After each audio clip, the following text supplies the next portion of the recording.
put me in jail. Man, you should have heard Dot at the House tonight. What's she say? We back. Street 16 podcast. Mike Barclift, Marco Valencia, Chuma, and Ebony Mystique Williams. Birthday girl coming up. Hey, so hold on, the first of her name. That's right, Marcos.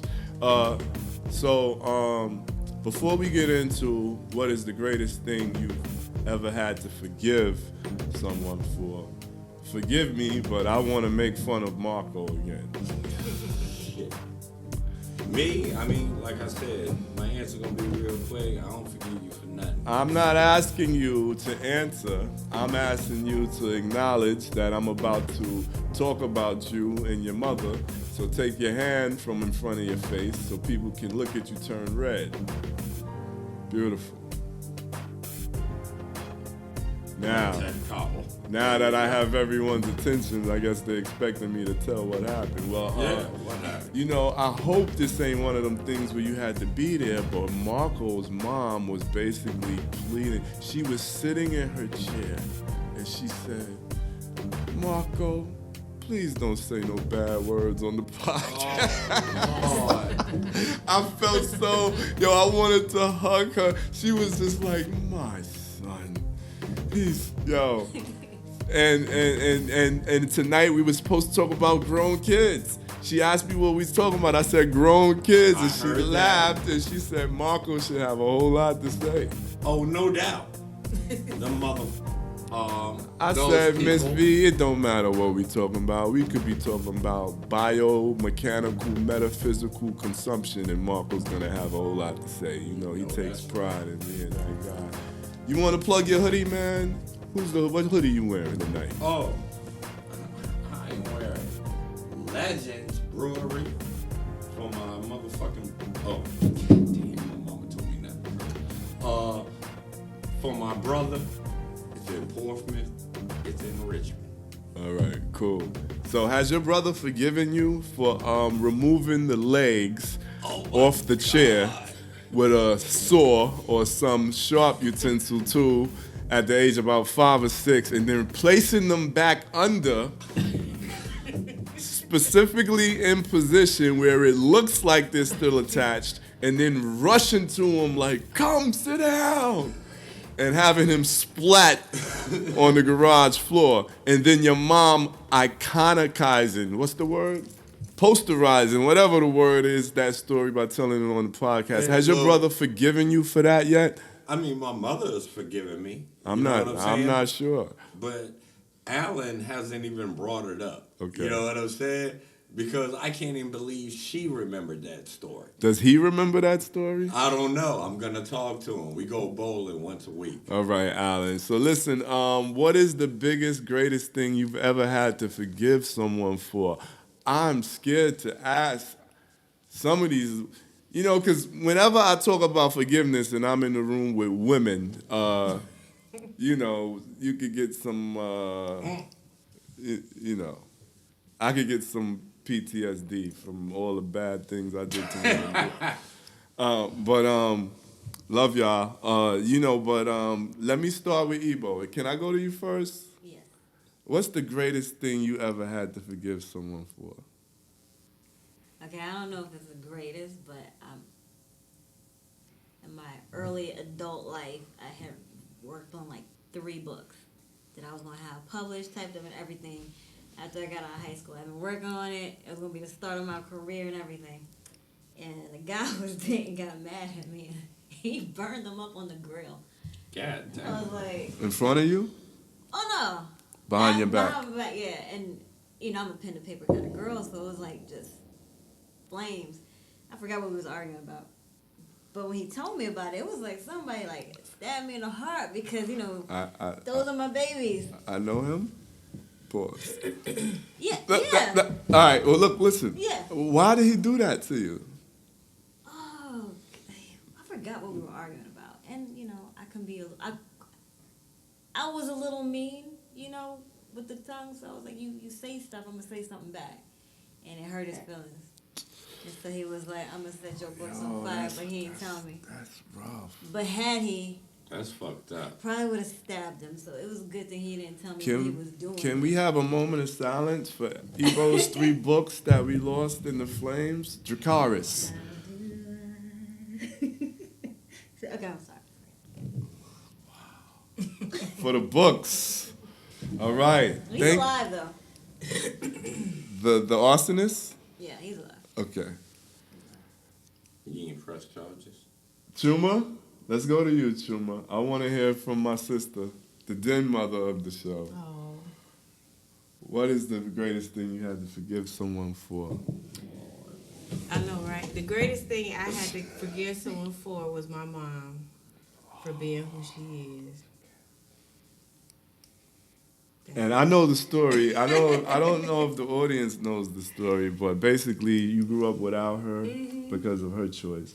Yeah, my mom, I don't think she ever really wanted children, but the life that she had growing up in Mississippi, she needed to get out. So her way out was to get pregnant, to get married, to be removed.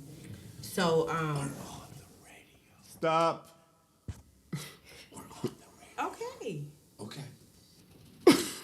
So anyway, everybody that know me know this story. Okay. They also know that I say what I want.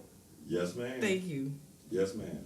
So anyway, my mom, she decided when I was 5 that she no longer wanted to be a mom, so she left. So growing up without a mom, as a woman, as a female, not saying that when a father leaves it's any less pain, but when you have a mother I that didn't grow up with a father. but Go ahead. when you have a mother that walks away, it kind of destroys your self-worth, self-esteem as a female. I can't speak for a male. So when I decided, by the time I was 22, I had 4 children, 4 different men. I just felt like I needed to fill that void because I wasn't treating myself very well. And I felt like in order for me to get to the root of it, I had to understand that the void was my mom being out of my life. So I found her. She was here in Virginia. That's how I ended up in Virginia. So when I moved to Virginia, just trying to build that relationship with her, I just really believe my mom never liked me. You know what I'm saying? I don't think women have children. All women that have children, I don't think they're mother material. So anyway, my mom started sleeping with my daughter's father. And him and her decided they was trying to take the children, so they wanted my children. She wanted my children, my man, my family, and me excluded. So it got, it was a whole lot of stuff. But ultimately, she was the reason why my children were taken from me. They went into foster care for 5 years, so I had to deal with that. So I spent my 20s fighting to get my children back. So the end result is this.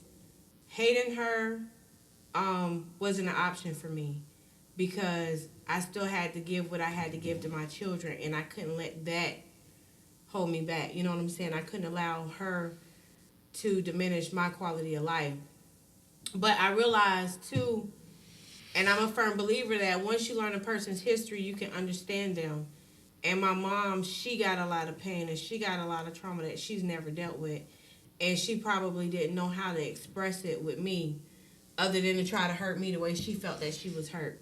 So where I am now, do I hate her? No. Do I forgive her? Yes. Do I deal with her? Sometimes, not that much. But I realized also that she probably really did love me and understand that, or excuse me, she understood that she wasn't any good for me in the condition that she was, and that's why she left. But if that's not the case, that's what I have to believe. Did you So- want I can dig it. to say something? You better than I am. I was gonna say. Yeah, I can dig it though. Yeah, but I mean, like I said, if you know the history of my family prior to me, prior to my mom, she's been through a lot too. You know what I'm saying? A lot of pain, but I don't think she's ever been able to get the closure that I've been able to get. So, at the end of the day, That's because you an asshole. but it's taught me to be strong. I am my ass. But, She- that's my way to survive. She have a relationship with the grandbabies or the great grand? She do not have a relationship with the grandchildren, because, you know, it's always a cause and effect to things. And because I think my children was in foster care, some of them were molested, some of them were abused, which causes some mental illnesses and situations that we're still dealing with to this day. And they were old enough to understand what went on, so they don't want to deal with her. But do I trust her around my grandchildren? No, I would never. You know, because I can't go through that twice. Wow. You know, so. Once again, sister, thank you for sharing. That's heavy. So, Marco. This sounds like one of my meetings, but go ahead. You gonna go after that? You said it was a real easy answer. Yeah, I don't forgive you for shit. Once you fuck me over, we done. You know how many bridges I done burnt? With friends I grew up in, you know, we in the elementary school and shit. Now we adults, you fuck me over, I'm done with you, cuz. If you ain't making it no better for me, you know what I'm saying? The only thing you trying to do is bring me down. So, I don't want to mention no names, but if you're watching this podcast, you know I don't fuck with you no more. So you don't. And I'm done. So you don't forgive. Okay, that's Marco's answer. Yeah.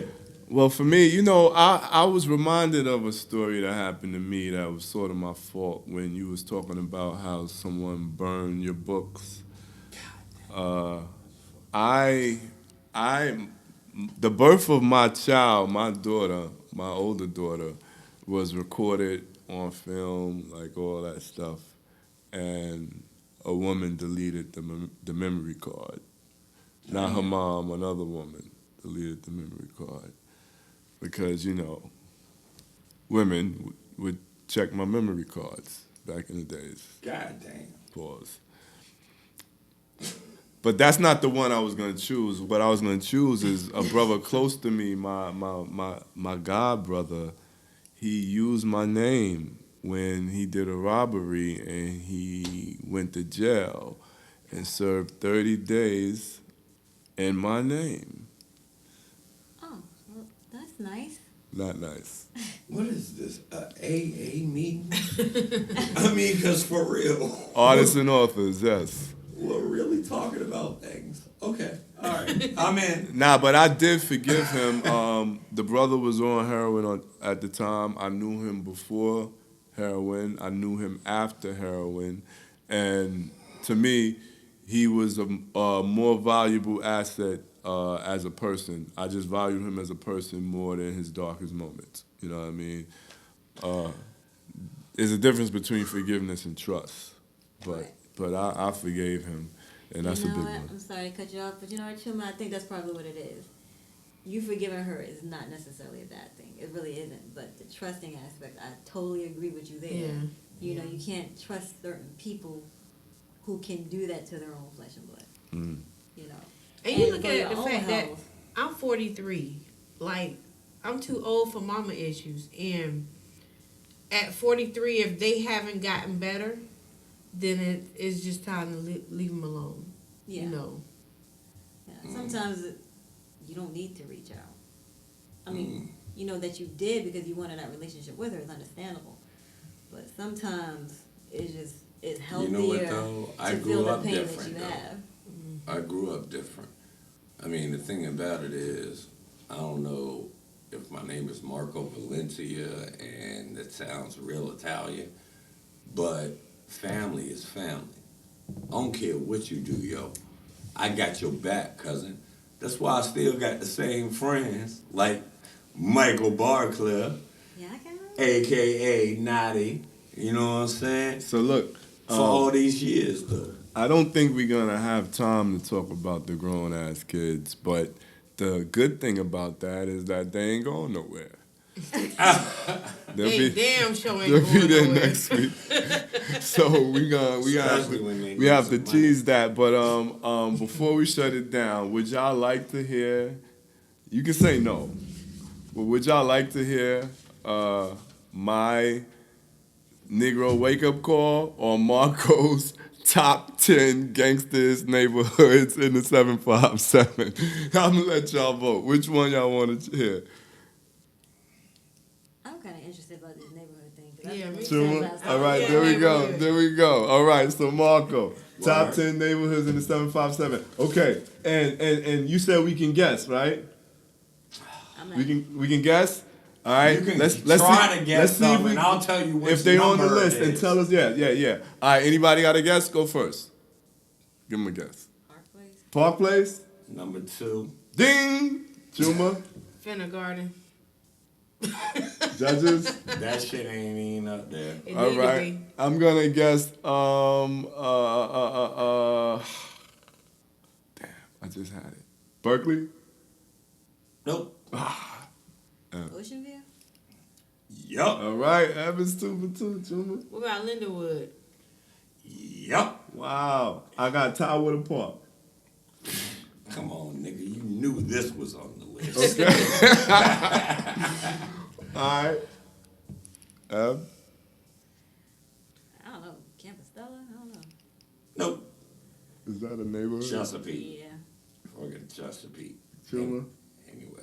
Norview? Do I say the whole Oh, Norview? come on. Or do I do I Come on, cuz. I don't give a fuck. do I separate it by streets? I mean, what you want to separate about? Oatley Park? The whole thing. Oatley? I mean, I'm Should I sorry. just Not say 5 Oatley. points? 5 points. All right, let's keep going. Friendship Village. Oh, hell no. Okay, I'm tapped out. she's tapped out. Swanson Homes. Nope. Lincoln Park. Which one? Ain't it 2 of them? Lincoln Park. You got it? That's in Portsmouth. Yeah. Shit. Oh, it's one of Newport News too. Man, I ain't All right, give us the rest of the list, Marco. What we doing? All right, it was Liberty Park, Park Place, Norview, Ocean View, Tidewater Park, Roberts Park, where I got shot, College Park, Bridle Creek, where Malice is from. Okay. This guy. And I give a shout out to Vi Beats for Twin Canal, Twin Canal. Plaza, Plaza. Bayside Arms. Arms. Okay. And Oatley Park. That's why I got robbed. I got baby mothers in every one of those places. Oh. Stop. I will stop. You know, I'm gonna say Lake Edwards, but I don't know how it is like now. Lake Oh, Edwards. you missed that one. No, Put they it on soft though. there. Lake Edwards. Lake Edwards soft, man. Write your letters to No the Virginia Street Beach 16 niggas, man. inbox. All right, so listen. Anybody got any shout outs before we shut it down? Eb? Shout out to my daughters. Okay. These little broken hearts. Okay. And Chuma? Yeah, to my grown ass kids ain't get to talk about. No, God. They ain't going nowhere. Marco? I ain't going nowhere. Yeah. And all my kids. Y'all niggas get on my motherfucking nerves. Hey, man, baby girl, don't listen. Hey, so how's your team, Marco? How's your team? Dallas? Your team all right? Yeah. Your team all right? How's your team? My team's not all right. Packers. We're just the Packers. I know Red was supposed to come here, and Red's team is the Panthers. They doing good too. I know they got 4-3, I think. they got that white running back. That white running back. Yeah. Oh, he is Damn. Navy bean. Yeah. But see, You know, Navy beans stimulate Is that what it melanin. is? Yeah. Oh man, yo, I want to do a list when we come back. I want to do a list of the top 5 greatest white running backs of all time. oh, I already know my first one. Larry Zonka. I'm sorry, I spoiled the game. God All right, damn it. before we close, That's always wants to play. nobody wants. No, I'm that kid. Yeah. All right, one last thing. See if I make it up to you. Did you know what nation produces the most white running backs, the most effective professional white running backs? What nation? Canada. The Russians. Oh, Lord. Drago. We'll be Okay. back. Yes. It's all that bread. Yes. The I Russians. did it. I did it. All right. I don't get no love on Dad Joke Tuesdays. All right, so Thank you for listening. Be sure to pick up a copy of the book, Voiceless, and go to theebonymystique.com and like, share, comment, and subscribe. Shout out to Jay Wonder, Red, Byron Wilson Bay, Dante Cooper, the whole squad. Love y'all. All right, should I get pissed off again?